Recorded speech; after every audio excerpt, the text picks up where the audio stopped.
Hello everyone, welcome to black magic. तो कैसे हैं आप लोग? आई होप आप लोग ठीक होंगे। मैं आप सभी के लिए इंडिया का सबसे मोस्ट हॉन्टेड प्लेस की कहानी लेकर आया हूँ। कहानी पसंद आए तो चैनल को लाइक एंड सब्सक्राइब जरूर करें। यह कहानी मेरठ की जीबी ब्लॉक की है। वह आज मेरठ के 200 किलोमीटर दूर बसे एक छोटे से गाँव का रहने वाला था। अपनी माँ को लेकर जीबी ब्लॉक के बाहर एक स्टाफ क्वार्टर में रहने आया था। उसका जीबी ब्लॉक का चौकीदारी का पहला दिन था जब उसके साथ यह घटना घटी। पुष्पराज नौकरी मिलने के बाद बहुत खुश था। उसे यह नहीं मालूम था कि जिस जगह का वह चौकीदारी करने वाला था वो इंडिया का सबसे भूतिया जगहों में से एक है। पुष्पराज की नई नौकरी लगने के कारण उसकी माँ उस रात उसकी मनपसंद खाना बना रही थी। पुष्पराज जीबी ब्लॉक के बाहर से टॉर्च मारता हुआ राउंड लेकर खाना खाने अपने घर आ रहा था। तभी अपने घर से थोड़ी ही दूर नलके के पास खड़े हुए अपनी माँ को किसी को कहते हुए सुना, इतनी रात को ऐसे इलाके में होना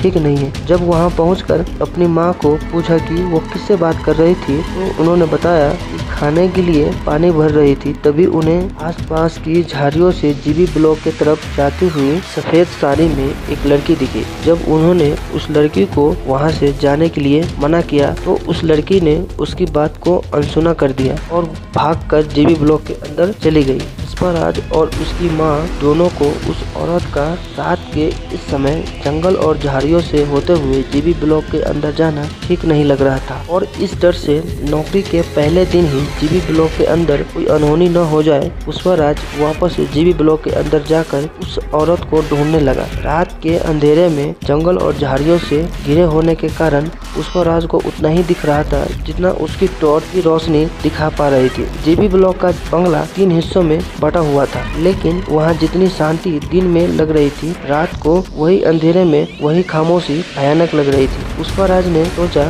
उसे जीबी ब्लॉक के उन 3 हिस्सों में एक एक करके जाना चाहिए। अपने हाथ में लाठी लिए और टॉर्च के सहारे पुष्पराज जब पहले हिस्से में घुसा, उसकी रूह चीर देने वाली ठंड महसूस हुई। यह बहुत अजीब था, लेकिन क्योंकि तब गर्मियों का मौसम चल रहा था और बिल्डिंग के अंदर इतनी तेज ठंड का होना बिल्कुल भी नॉर्मल नहीं था। फिर भी पुष्पराज ने हर जगह टॉर्च मारकर देखा पर उसे कोई लड़की दिखाई नहीं दी, लेकिन उसे वहाँ ढेर सारे बालों के गुच्छे मिले। उसे समझ नहीं आ रहा था कि ये बालों के गुच्छे वहाँ कहाँ से आए। तभी उस बिल्डिंग के अंदर एक कोने से लाल आंखें उसे घूरती हुई दिखी, लेकिन वह उसके पास गया तो अंधेरे में वह कहीं गुम हो गया। पुष्पराज ने पूरी बिल्डिंग छान मारी, कुछ भी नहीं मिला और उसे हर वक्त किसी की मौजूदगी का एहसास हो रहा था। पुष्पराज उस लड़की को ढूंढता हुआ जब जीबी ब्लॉक के दूसरे हिस्से में घुसा, दूसरी बिल्डिंग के पास जाते ही उसे ऐसी बदबू आने लगी जैसे कई जानवर कई सालों से मरे पड़े हैं। फिर भी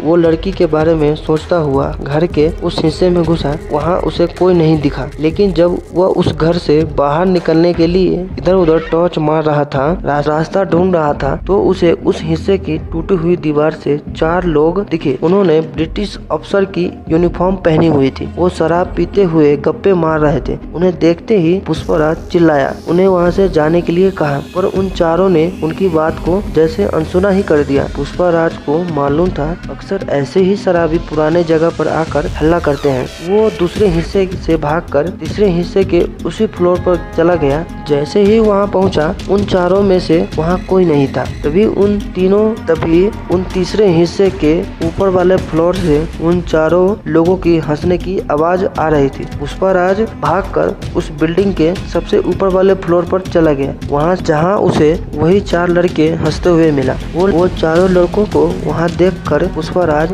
फिर से उन पर चिल्लाया और वो चारों शराब पीते पीते और जोर से हंसने लगे। पर पुष्पराज को कई बार कहने पर भी वो लोग वहाँ से नहीं गए। पुष्पराज ने उनमें से एक लड़के को अपने लाठी से मारने की कोशिश की और वो लाठी उस लड़के के आर पर चली गई। चारों लड़के पुष्पराज की तरफ मुड़े। पुष्पराज ने देखी उन चारों के चेहरे पूरी तरीके से गले हुए थे और चारों की आंखें भी नहीं। घबराया हुआ पुष्पराज वहाँ से भागा और वो लड़के डरावने तरीके से हंसने लगे। पुष्पराज वहाँ से भागता हुआ दूसरी तरफ से निकला।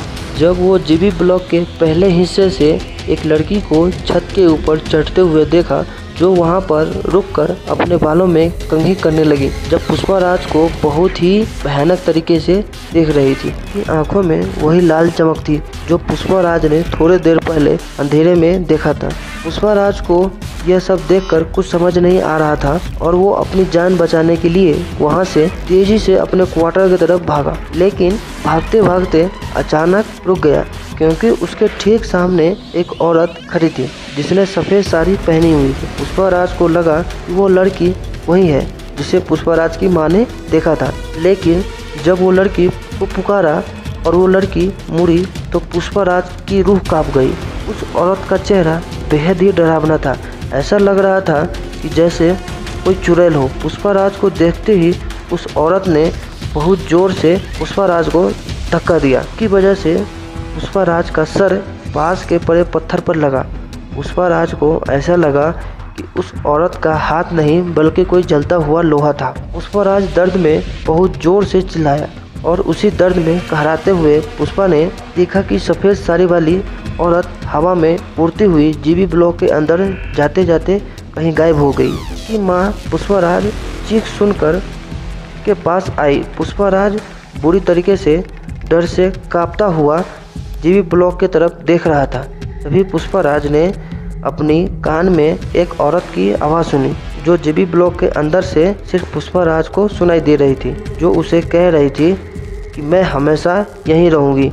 अगर तू और तेरी माँ फिर से अंदर आए तो मैं तुम दोनों को जान से मार दूंगी। पुष्पराज की माँ घबराई हुई उसे स्टाफ क्वार्टर के अंदर ले गई। तभी उसकी माँ ने देखा पुष्पराज के छाती पर इंसान के हाथ का निशान है। उन दिनों बाद पुष्पराज ने उस नौकरी को हमेशा के लिए छोड़ दी। बाद में पता चला कि जीबी ब्लॉक में पहले ब्रिटिश आर्मी का बिल्डिंग था। वहाँ पर अक्सर लोगों के साथ ऐसे ही हुआ है। कई लोग वहाँ पर ब्रिटिश आर्मी अफसर दिखे हैं और कई लोग वो सफ़ेद साड़ी वाली औरत। पुष्पराज को समझ आ गया था कि उस दिन मेरठ के भूतिया बंगलों से वो बाल बचा। मेरठ जीबी ब्लॉक के बारे में कई अफवाहें हैं। कई लोग इंडिया का सबसे हॉन्टेड भूत बंगला भी कहते हैं। कई लोग कहते हैं कि ये सब झूठ है। अगर कहानी पसंद आए तो चैनल को लाइक एंड सब्सक्राइब जरूर करें।